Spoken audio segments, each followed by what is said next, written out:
wobbin', wobbin', wobbin'. When I come around, got the whole thing wobbin'. What's going on, ladies and gentlemen, boys and girls, the people of YouTube? It's Clements back on the mic, back with another banger of a video. And today I just wanted to come online, hop on a video and just talk about how Warzone, well, the current state of Warzone and how pretty boring it is at the moment, at least in my opinion. And me and my mates who've spoken about this, we agree on this, and there's not really much else to cover in terms of Warzone. And yes, we have the King versus Godzilla event literally days away, but God knows how that's going to pan out. Raven will more than likely find some way of fucking it up, like always, just like every other event we've gotten. I'm keeping my expectations quite low for the event. Expect disappointment and you will never get disappointed. So yeah, I'm quite flawed for content, don't really know what to cover anymore up until the new event at least. I turn to other games, but FPS games are just so dry and boring at the moment. Halo Infinite pretty much dead. It's like they released that game, I just forgot about it. Fortnite, even though it isn't strictly FPS, it's a perfectly viable option to play and cover on the channel, but I feel like I lost interest in it rather quick. There's obviously other games out there like Apex Legends, but it's never really appealed to me, and I say I lost interest in Fortnite really quick. I'm not entirely sure why, but I just couldn't replicate the passion and feeling I got when I used to play Warzone every day, all day. I used to look forward to playing that game.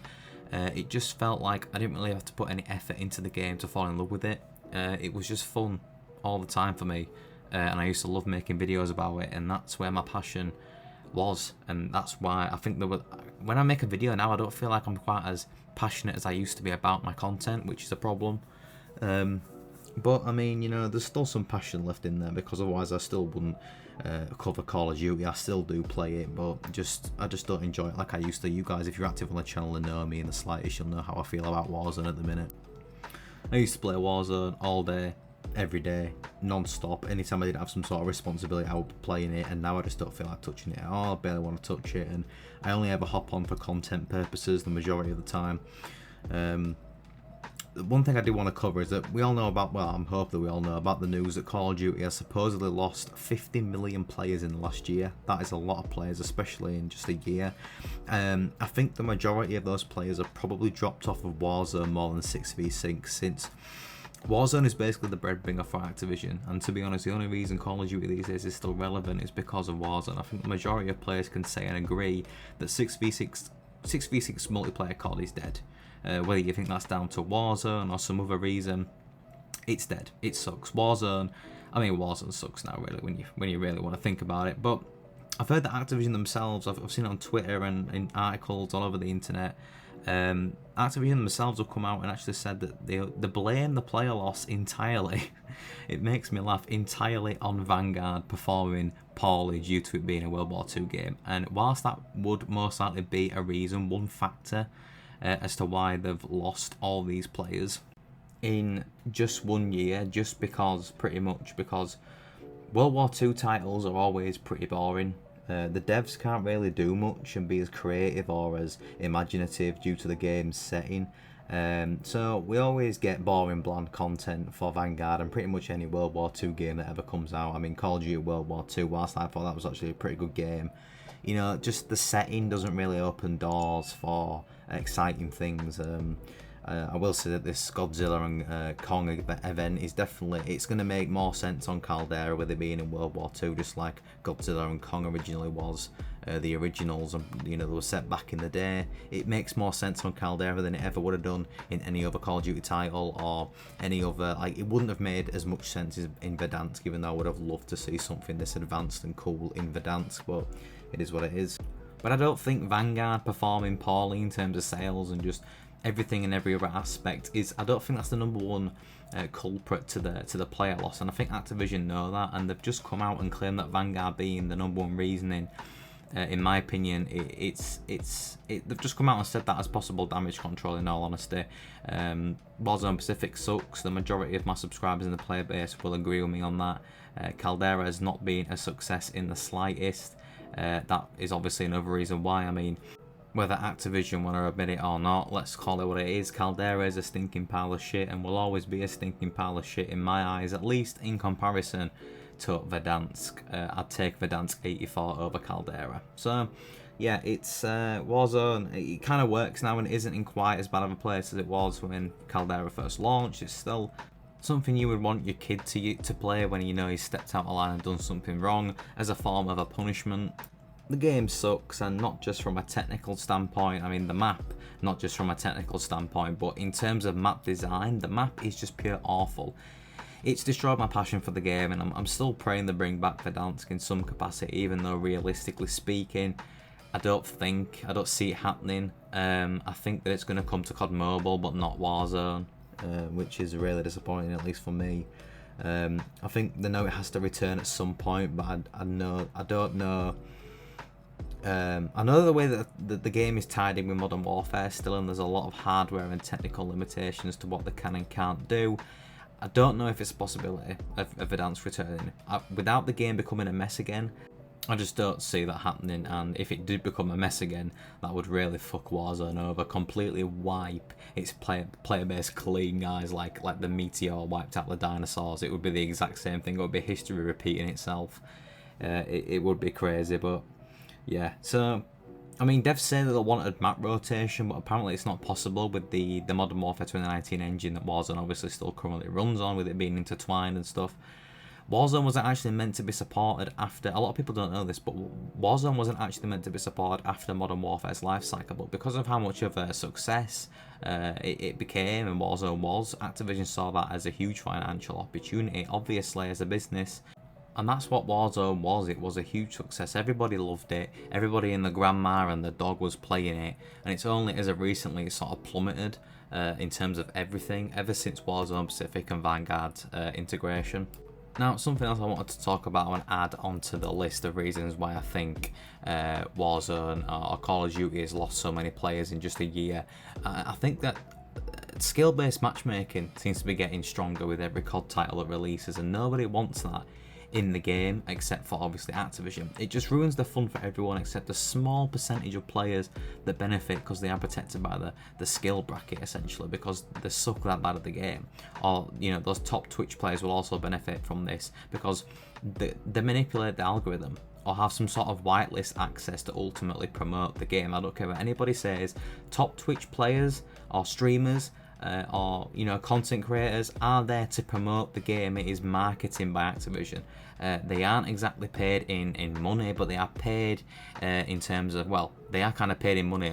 If it's not handed from Activision's hand, it's handed in other things, from Twitch, from streaming on YouTube, from making YouTube content, TikTok, whatever. And not only that, they get exclusive access to, you know, news, and they get sent out to all these events and stuff to play games early, and it's marketing. These people are on whitelists to promote the game. A lot of people just can't see that and don't seem to understand it, but that's why and how they always drop good gameplays, and, you know, they just get easier lobbies. But anyway, that's another video.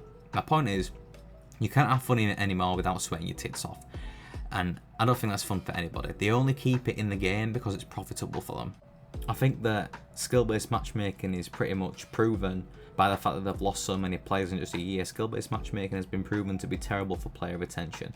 It's just aggravating and annoying to have to really try every game like it's a sport at the Olympic Games and you're trying to get that gold medal. Video games are meant to be fun, guys. Why do we keep forgetting this?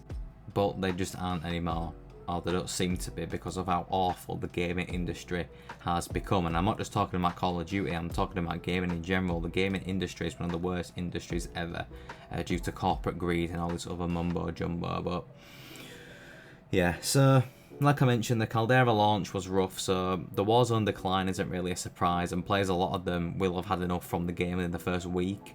You know, it was just awful. The first week was enough to make anybody just uninstall and never turn back to the game, because, you know, the experience was that bad, and it was really bad. It was really, really bad. Yeah, I don't think I've ever played or seen such a mess of an update.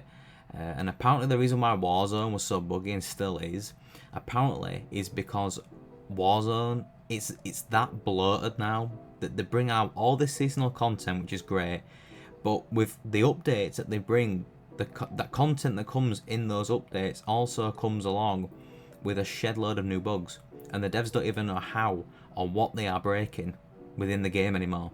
It's crazy. I'm hoping that I have high hopes for Warzone 2, and I'm hoping that because Warzone 2 is going to be its own standalone application, it's a good sign and a sign of positive things to come, and I think it'll open doors for developers and stuff and make things more capable, if that's even the correct word, because we all know that Warzone 2 is also going to be a next gen and PC only game, so you know, it opens a lot of doors for next gen kind of stuff, because we've got no hardware limitations whatsoever anymore.